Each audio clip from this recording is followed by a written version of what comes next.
Eyes on Europe, la chronique de l'histoire, en partenariat avec BXFM.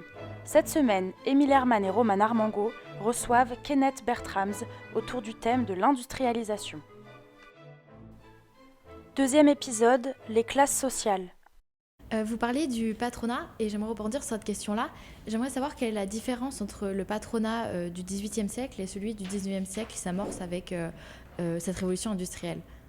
Alors c'est une question qui revient souvent parce qu'en fait, on se rend compte qu'à partir du XIXe siècle, il y a un rapport donc à la terre qui est différent. On n'est plus patron propriétaire terrien avec une logique d'ancien régime où en gros, ce qui fonde la richesse, c'est être possesseur de terre au XVIIIe, XIXe. Ce qui fonde la richesse de plus en plus, c'est de l'argent. L'argent est le nouveau marqueur, évidemment. C'est pas le fait d'avoir des récoltes. Et, vous allez me dire, les récoltes, c'est pour avoir l'argent? Pas forcément. Pour un propriétaire terrien du XVIIIe, il est essentiel, et c'est lié aussi à l'aristocratie, évidemment, à ce moment-là. Je passe aussi sur le fait que la fin du XVIIIe marque la fin des privilèges et le passage à une société de classe, on va dire, de plus en plus. Mais la révolution industrielle accompagne la Révolution française. Et d'ailleurs, Engels et d'autres qui ont trouvé ce terme de révolution industrielle comprennent ça bien, qu'il y a une logique de classe qui va s'instaurer. Et donc le patronat de la première moitié du 19e ressemble un tout petit peu quand même au patronat d'avant et estime que posséder des usines et avoir le plus possible de main-d'œuvre, c'est un signe extérieur de richesse et donc c'est très important. Ils vont investir, ça c'est quelque chose aussi important, les profits qu'ils vont accumuler dans ces usines ou dans leurs champs pour faire quoi? Pour avoir de nouvelles usines. Et donc l'idée est d'avoir le plus possible, on va dire, d'usines dans une filière textile ou à la rigueur, celle des charbonnages. On a encore cette idée vraiment un peu qui est assez proche de la marque de fabrique des propriétaires terriens du XVIIIe. Mais à partir de la seconde moitié du XIXe, là il y a un vrai changement qui s'opère. On a affaire aussi sous le coup d'une révolution des connaissances. De plus en plus, les patrons de la première génération industrielle envoient leurs enfants à l'université pour devenir des juristes, des ingénieurs dans les écoles spéciales. Je sais qu'en France, ce n'est pas dans les universités, mais on va dans ces écoles pour devenir diplômé.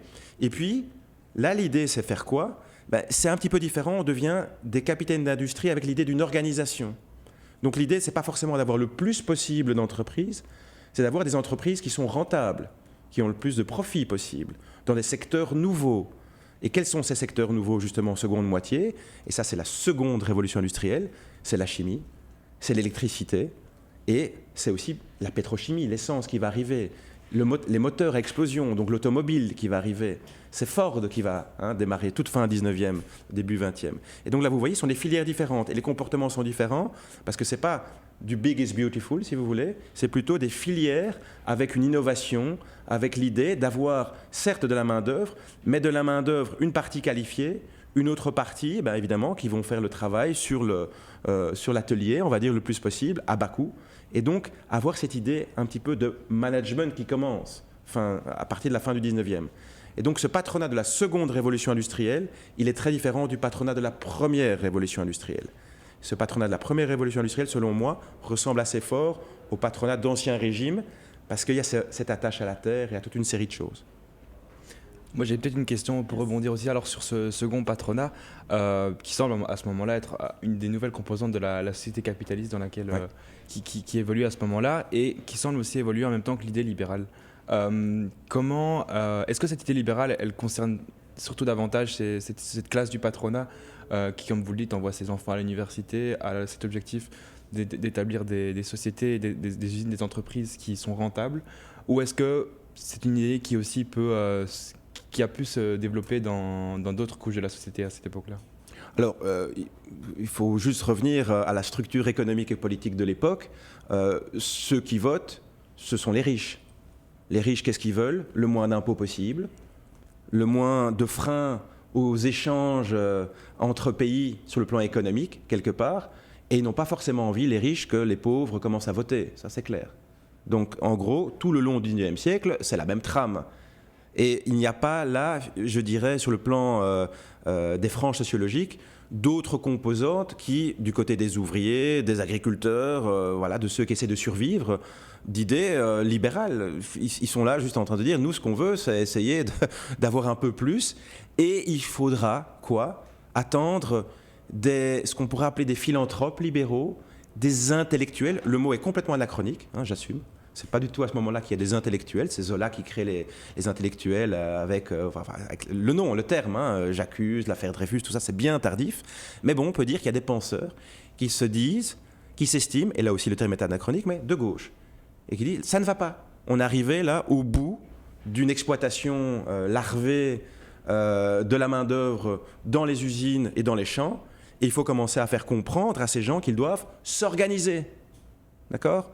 Ce ne sont pas les patrons qui disent ça, mais ce sont en effet, c'est une nouvelle frange intellectuelle. On peut penser à des Karl Marx, à des Friedrich Engels dont j'ai parlé, à quelques patrons quand même, qui se disent, tiens, finalement, et ça c'est ce qu'on appelle le paternalisme, ce qui serait bien, c'est d'attirer le plus d'ouvriers qui restent dans mon usine. Et j'aimerais bien leur proposer un meilleur logement, mais aussi des services, c'est-à-dire notamment un système de douche, où ils peuvent se laver assez régulièrement, peut-être plus qu'une fois par semaine, comme c'était le cas, une alimentation variée, et peut-être aussi un petit jardin dont ils peuvent s'occuper, parce que le jardin occupe et permet de distraire, de ne pas trop penser aux activités politiques, justement. Et alors aussi une église, hein, comme ça ils peuvent aller quand même à l'église. Et donc tout ça pour occuper et divertir les gens. Mais à côté de ça, il y a en effet des militants qui commencent à aller dans les usines. Il n'y a pas de syndicats dans les usines, attention, hein, les syndicats ne sont pas tolérés, ce n'est pas que comme chez Amazon aujourd'hui, hein, c'est partout, d'accord ? Et donc, attention, hors de question de voir des externes dans les usines troubler l'ordre social. Et donc l'idée, c'est vraiment, de manière très confidentielle et discrète, commencer à faire des petits clubs souterrains, un petit peu, discrets, pour faire prendre conscience aux ouvriers qu'ils ont tout intérêt à s'organiser entre eux, quels que soient les secteurs, pour réclamer deux choses. Et ça, ce sont les deux choses principales qui n'ont pas tellement changé du socialisme international, c'est plus d'argent, un meilleur salaire, un salaire digne, et aussi un droit de vote. Les deux choses vont de pair dans le socialisme international.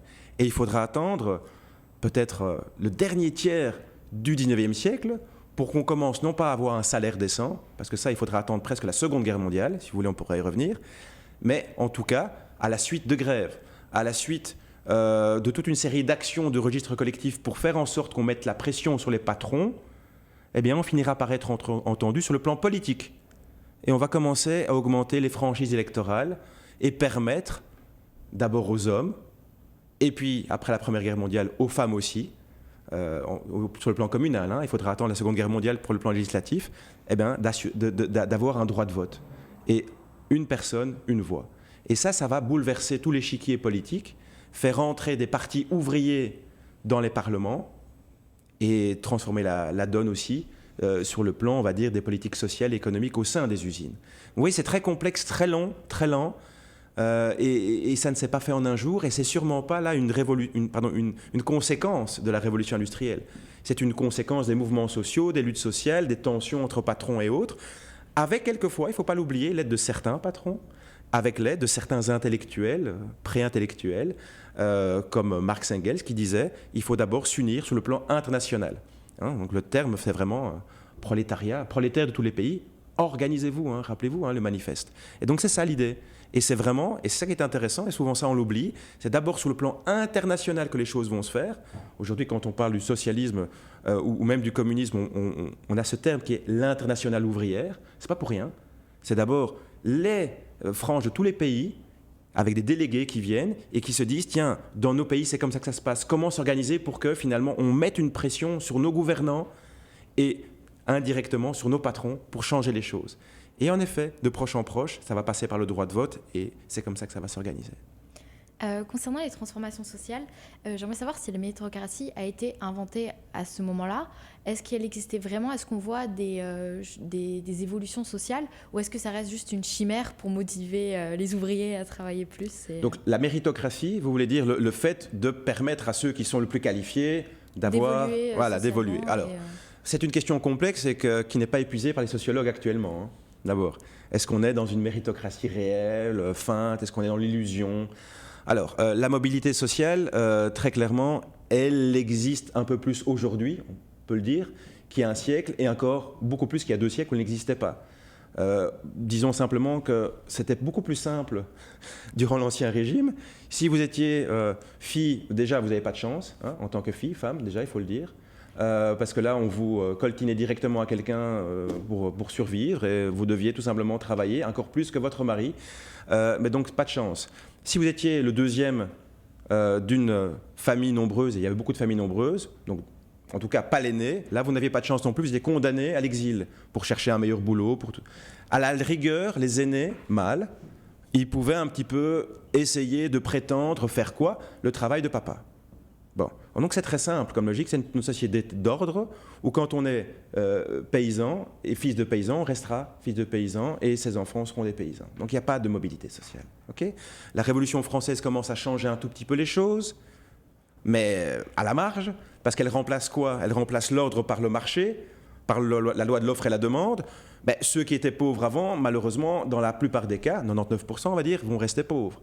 Ce qui va changer, c'est toutes des configurations sociales, c'est l'histoire de l'Europe, c'est l'histoire économique qui fait que, de plus en plus, grâce en effet à des complémentarités de revenus, grâce au fait que justement, il y aura des effets d'émancipation chez les hommes comme chez les femmes, et je crois que de plus en plus, on se rend compte que ce qui change les choses ne sont pas forcément les hommes en tant qu'hommes, ce sont les femmes qui vont faire qu'elles vont bouger de ville en ville, elles vont s'extraire du terreau familial, de la tyrannie de la famille, pour se rendre compte qu'il y a moyen de trouver d'autres garçons, de trouver d'autres configurations, d'être non plus astreint à des logiques de travail dans les champs ou dans les usines, mais peut-être dans des petits commerces. C'est pas beaucoup plus gai, hein. Il suffit de lire Zola pour se rendre compte, notamment au Bonheur des Dames, un autre grand roman de Zola qui parle encore mieux qu'un livre d'histoire, finalement, cette exploitation dans les commerces, hein, des détails notamment, ou dans les grands magasins.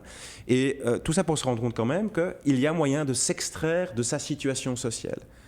Mais c'est très long, c'est très lent, ça se fait de génération en génération, et justement par l'épargne, par toute une série aussi d'institutions dont on n'a pas parlé beaucoup, financières, les banques sociales, où on va essayer d'épargner un peu d'argent, notamment pour permettre à ces enfants d'aller à l'école jusqu'au bout, d'abord.